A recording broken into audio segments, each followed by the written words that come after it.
Bismillahirrahmanirrahim. Assalamualaikum warahmatullahi wabarakatuh.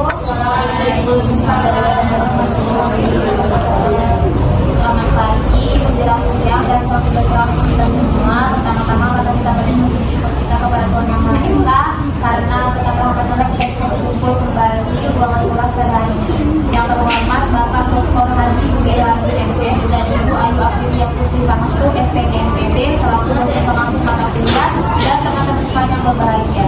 Sebelumnya saya akan memperkenalkan anggota kelompok 2 yang terdiri kelompok 4 yang terdiri dari Yayu Sirayu, Zakia Nisa, saya sendiri Ferdina Safita, Elmi Maulana, Amelia Satna, dan Aisyah Nur. Materi dan hasil observasinya akan kami presentasikan pada hari ini adalah untuk operasional sekolah, IKW, dan TK Islamic Center Samarinda. Baiklah, mari kita buka diskusi pada hari ini dengan membaca basmalah. Bismillahirrahmanirrahim. Selanjutnya sesi penyampaian materi yang akan disampaikan oleh Zakia Nisa. A. Pengertian kurikulum. Kurikulum merupakan perangkat atau suatu sistem rencana dan pengaturan mengenai bahan pembelajaran yang dapat dipedomani dalam aktivitas belajar mengajar. Intinya kurikulum adalah rencana pembelajaran. Oleh karena itu, semua pihak yang terlibat dan berkaitan langsung dengan fungsi kurikulum ini wajib memahaminya. Secara etimologis, istilah kurikulum yang dalam bahasa Inggris ditulis kurikulum berasal dari bahasa Yunani yaitu kurir yang berarti pelari dan kurer yang berarti tempat berpacu. Jika dilihat dari arti harfiahnya, istilah kurikulum tersebut pada awalnya digunakan dalam dunia olahraga, seperti bisa diperhatikan dari arti pelari dan tempat berpacu. Berawal dari kurir dan kurer, kurikulum berdasarkan istilah diartikan sebagai jalan yang harus ditempuh oleh seorang pelari mulai dari start sampai finish untuk memperoleh medali atau penghargaan. Pengertian tersebut kemudian diadaptasikan ke dalam dunia pendidikan dan diartikan sebagai sejumlah mata pelajaran yang harus ditempuh oleh seorang siswa dari awal hingga akhir program demi memperoleh ijazah. Secara terminologi, kurikulum berarti suatu program pendidikan yang berisikan tentang berbagai bahan ajar dan pengalaman belajar yang diprogramkan, dirancanakan dan dirancangkan secara sistematika atas dasar norma-norma yang berlaku dan dijadikan pedoman dalam proses pembelajaran bagi pendidik untuk mencapai tujuan pendidikan. Menurut Dakir, kurikulum itu memuat semua program yang dijalankan untuk menunjang proses pembelajaran. Menurut Suryo Broto, dalam bukunya yang berjudul Manajemen Pendidikan di Sekolah, menerangkan bahwa kurikulum adalah segala pengalaman pendidikan yang diberikan oleh sekolah kepada seluruh anak didiknya, baik dilakukan di dalam sekolah maupun di luar sekolah. Menurut Undang-Undang Nomor 20 Tahun 2003 tentang Sistem Pendidikan Nasional dan Peraturan Pemerintah Republik Indonesia dan Peraturan Pemerintah Republik Indonesia Nomor 19 Tahun 2005 tentang Standar Nasional Pendidikan, dijelaskan bahwa kurikulum adalah seperangkat rencana dan pengaturan mengenai tujuan, isi, dan bahan pelajaran serta cara yang digunakan sebagai pedoman penyelenggaraan kegiatan pembelajaran untuk mencapai tujuan tertentu. Berdasarkan dari beberapa pendapat di atas, dapat disimpulkan bahwa kurikulum adalah seperangkat isi, bahan ajar, tujuan yang akan ditempuh sebagai pedoman penyelenggaraan kegiatan pembelajaran untuk mencapai tujuan pendidiknya. Baik, selanjutnya akan dijelaskan oleh saudari Yayu Sri Rahayu.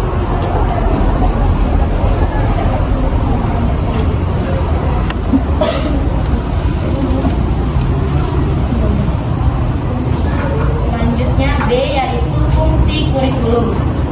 Fungsi kurikulum secara luas adalah dalam rangka untuk mencapai tujuan pendidikan. Fungsi kurikulum dapat dibagi ke dalam beberapa pengelompokan berdasarkan pihak yang berkaitan dengan kurikulum tersebut. Bagi peserta didik, fungsi kurikulum adalah sebagai sarana untuk mengukur kemampuan diri dan konsumsi pendidikan. Hal ini tentu juga berkaitan dengan pengerjaan target yang membuat peserta didik dapat mudah memahami berbagai materi ataupun melaksanakan proses pembelajaran setiap harinya dengan mudah. Selain itu, juga diharapkan agar peserta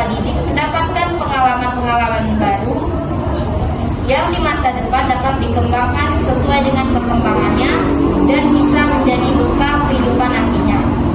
Selain itu, fungsi kurikulum bagi peserta didik adalah untuk mempermudah mereka dalam memetakan jadwal yang akan mereka buat nantinya. Dengan jadwal ini, mereka dapat membagi waktu untuk mengerjakan pekerjaan yang dikerjakan sesuai dengan tuntutan oleh guru atau pendidik nantinya. Sedangkan bagi peserta didik atau guru, fungsi kurikulum akan sangat berguna dalam penerapan cara mengajar nantinya. Pendidik atau guru akan merasa sangat terbantu dengan adanya kurikulum, karena mereka dapat mengajar dengan mengikuti struktur yang telah dibuat dalam penyampaian materi maupun evaluasi yang akan dilakukan terhadap peserta didik nantinya.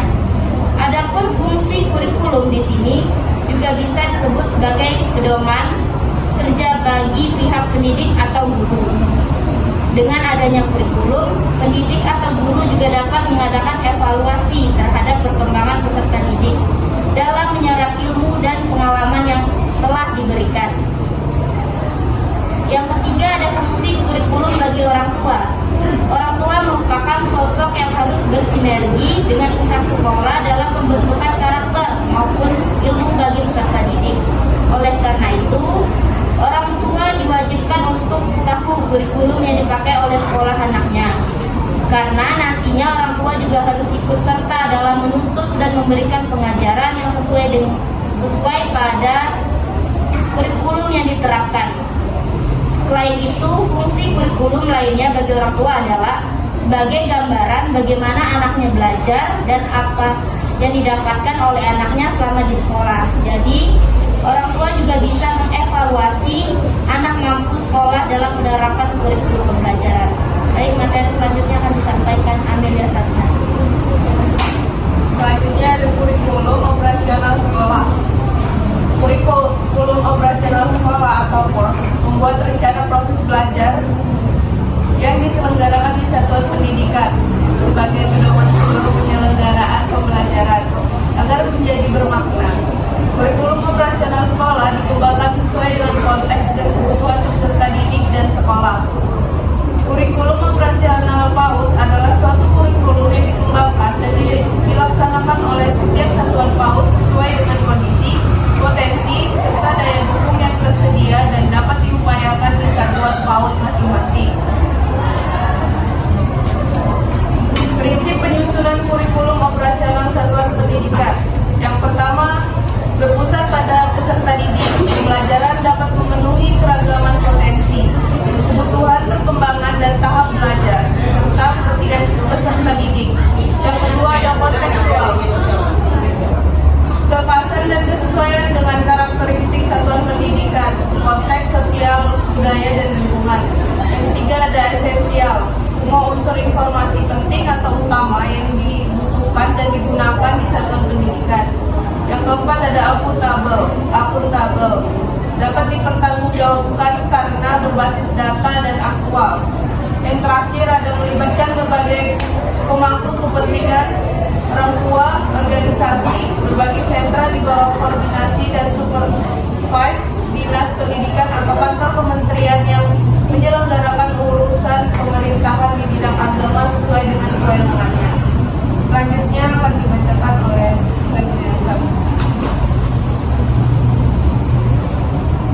Selanjutnya ada acuan kurikulum operasional satuan pendidikan.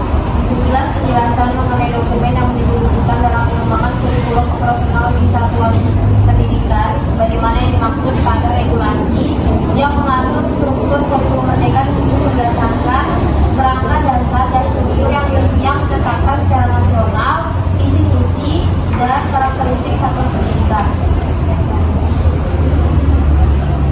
Selanjutnya ada standar nasional pendidikan.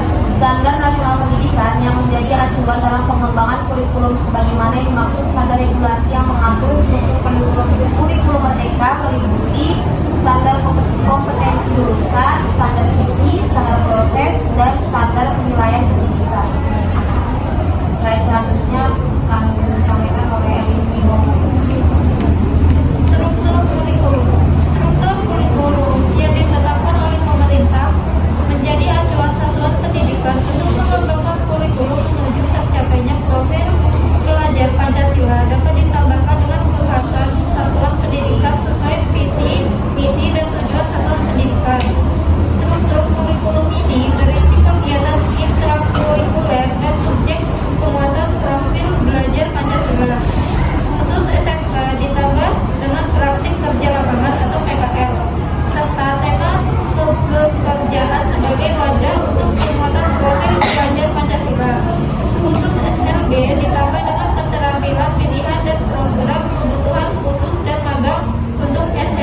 Selanjutnya akan dibacakan oleh Aisyah. Baik, selanjutnya ada proses penyusunan kurikulum operasional satuan pendidikan. Dalam penyelenggaraannya, kurikulum operasional di satuan pendidikan perlu menjadi dokumen yang dinamis, yang diperbarui secara berkesinambungan, menjadi referensi dan keseharian, direfleksikan, dan terus dikembangkan. Penyusunan dokumen kurikulum operasional di satuan pendidikan hendaknya dimulai dengan memahami secara utuh struktur kurikulum merdeka. Adapun proses penyusunan kurikulum operasional bersifat tetap, yaitu mengacu kepada kerangka dasar kurikulum yang ditetapkan oleh pemerintah pusat, dan fleksibel atau dinamis, yaitu mengembangkan kurikulum operasional berdasarkan kerangka dan struktur kurikulum sesuai dengan karakteristik dan kebutuhan satuan pendidikan. Selanjutnya akan saya alihkan ke moderator.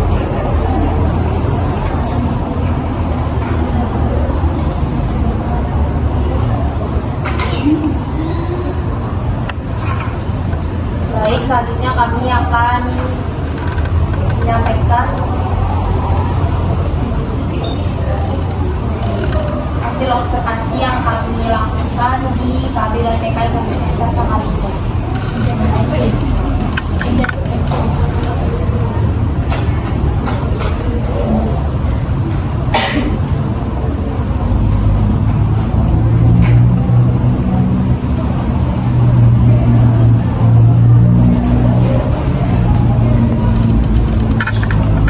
Yang pertama ada proses sekolah, sejarah pendirian Taman Kanak-kanak Islam Al-Fat Islamic Center berdiri pada tahun 2010 atas gagasan Bapak Haji Farid Wadubi selaku Ketua Pengurus Islamic Center Provinsi Kalimantan Timur yang juga Wakil Gubernur Kalimantan Timur.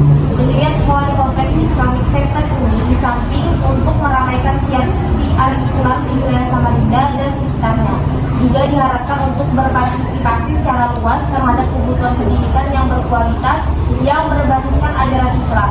Oleh karenanya, TK Al-Fat diarahkan menjadi Center of Excellence Pendidikan Islami Kalimantan Timur dan Indonesia pada umumnya. Pimpinan KB dan TK Dr. Randa Hajah Ida Farida MED, Kepala KB dan TK Islamic Center Eni Raraswati SCD MPSI. Lembaga Pendidikan Al-Fat didirikan oleh pengurus Islamic Center atas prakarsa Bapak Haji Farid Wadubi selaku Ketua Pengurus Islamic Center yang juga Wakil Gubernur Kalimantan Timur dengan surat keputusan tentang pendirian sekolah Al-Fat. Sedangkan izin operasional sekolah berdasarkan surat keputusan Dinas Pendidikan Kota Samarinda. Kelompok bermain dan Taman Kanak-kanak Islamic Center adalah lembaga pendidikan yang terintegrasi pada kegiatan Badan Pengelola Islamic Center Kalimantan Timur, khususnya dalam lingkup UPT Pendidikan dan Pelatihan. KB dan TK Islamic Center dulu bernama KB dan TK Al-Fat, namun berdasarkan ketetapan surat keputusan Gubernur Kalimantan Timur tanggal 3 April 2014 dan keputusan Kadis Kota Samarinda tentang pengujian izin pendirian dan penyelenggaraan pendidikan TK Islamic Center, maka dinyatakan bahwa nama sekolah yang berada dalam lingkup pengelolaan Badan Pengelolaan Islamic Center Kalimantan Timur mengalami perubahan. Selanjutnya ada biodata sekolah yang beralamatkan Jalan Selamat Riyadi nomor 1 Kelurahan Teluk Lerong Hulu, Kecamatan Sungai Budang. NSS-nya 002166005025, NPSN 30409862. TK dibuka pada tahun 2010 dengan status terakreditasi A. Status KB-nya terakreditasi A. Yayasan yaitu Mutakin Kepemilikan Tanah Pemprov, status tanah Pemprov. TK buka pada tahun 2 Februari 2010. Visi KB dan TK Islamic Center yaitu membentuk federasi awal yang bertauhid, berakhlak mulia, berilmu, mandiri dan kreatif. Misinya adalah melaksanakan kegiatan yang agamis, menanamkan nilai dasar dan moral anak usia dini, melaksanakan pembelajaran dengan pendekatan saintifik untuk mengembangkan kecerdasan majemuk, melatih kemandirian anak untuk membangun sikap percaya diri dan kreatif. Adapun tujuan TK Islamic Center yaitu anak mampu mempraktikkan gerakan sholat, anak mengenal huruf dan bacaan Al-Quran dengan benar, anak menghafalkan doa-doa harian, hadis, dan surah-surah pendek, Anak berlatih mengucap zikir, sholawat, asmaul husna, dan kalimat thayyibah. Anak dapat berpikir kritis, yaitu mengamati, menanya, mengumpulkan informasi, mengolah, dan mengkomunikasikan. Dan anak mempunyai tubuh yang sehat dan bugar, serta anak mampu menunjukkan perilaku jujur, mandiri, kreatif, sopan santun, disiplin, tolong menolong, tanggung jawab, rendah hati, peduli lingkungan, toleransi, dan cinta bangsa tanah air. Selanjutnya hasil observasi akan disampaikan oleh Daniel. Baik, adapun dari hasil observasi kami di TK Islamic Center, adapun format modul ajar RPP-nya yang terlihat di PPT ini ya.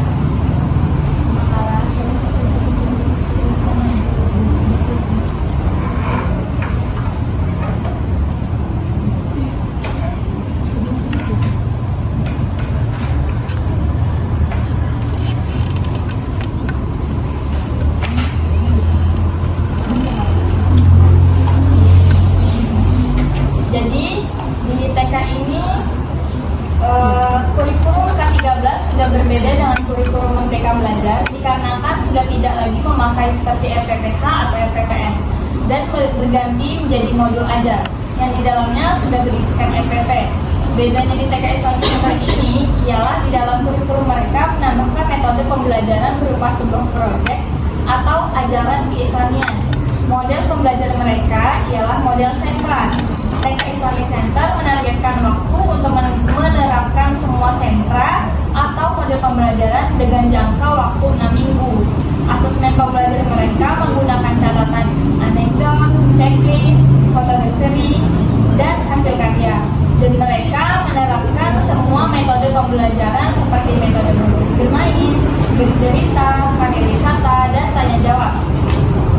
Adapun format RPP dari TK Islamic Center sebagai berikut.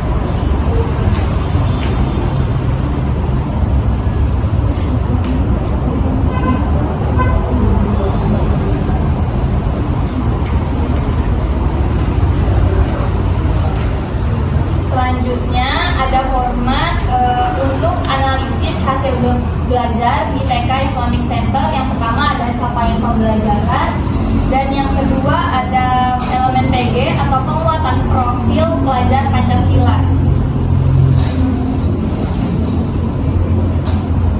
Selanjutnya ada format untuk capaian penguatan proyek pelajar Pancasila.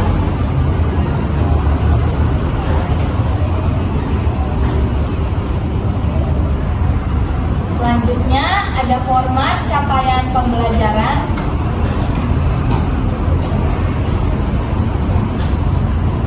Dan ini hasil dokumentasi yang kami ambil dari TK Islamic Center.